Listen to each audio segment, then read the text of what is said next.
What key life experiences have formed who you are today?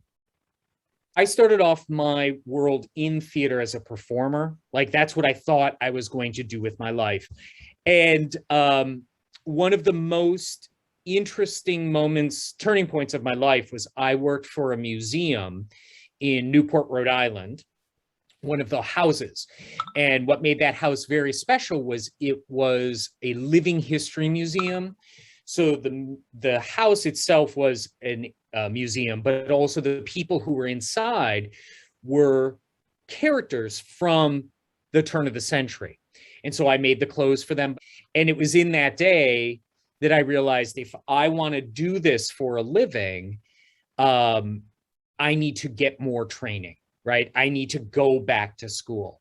How did you become passionate and involved in design? So you were talking about grad school. Was that like the main moment?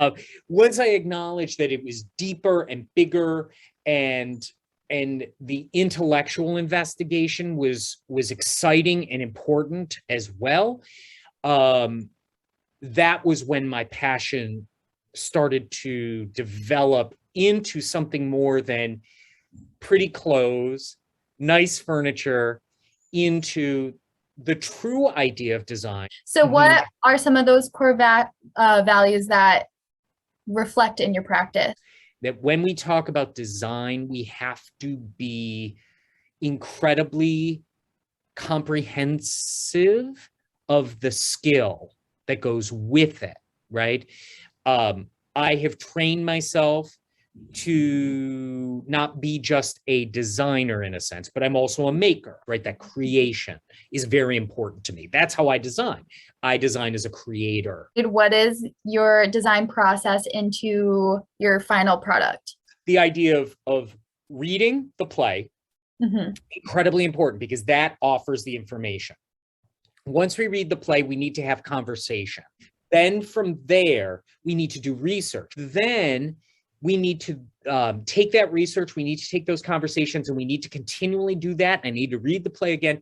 Then we need to sketch, as we call it. We need to have some sort of basic idea of what we're doing so people can respond. And then finally, we do renderings. That's our pre-process. Phase two is then taking those things and then making them happen. But what makes theater different is there's a rehearsal happening at the same time where every single one of these ideas that we've planned out, we've thought we've nailed it, gets changed. So we're continually reevaluating what are our wants and what are our needs. So how do you collaborate with other individuals to realize your impactful work? I have created an environment, we call it mise en scène. If we create a space or a thing in a theatrical production that feels so inherent to what it is, you don't notice individual costumes, you don't notice individual set. You're supporting the production, right? And though little things may stand out, what you're ultimately hoping is that it feels so right that those are the only choices that could have been made. In general, where do you think design is going? If a piece is just timeless and awesome, it will always be in style. It will always be fashionable, and it will always solve a problem. Yeah, I agree. What are some of the biggest challenges that you face currently in design?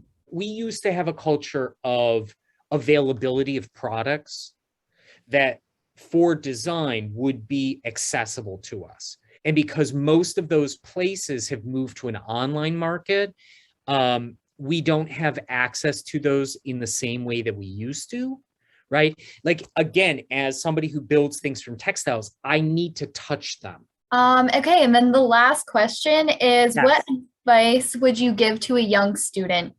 To study everything you can get your hands on. Be truthful with what appeals to you, again, in that kind of needs and wants. Remember that people have to live in that. And hopefully, if you do your job well, they will never want to change it. Maybe they'll swap out a curtain, maybe they'll swap out a sofa, but there's nothing wrong with good good taste. Yes. So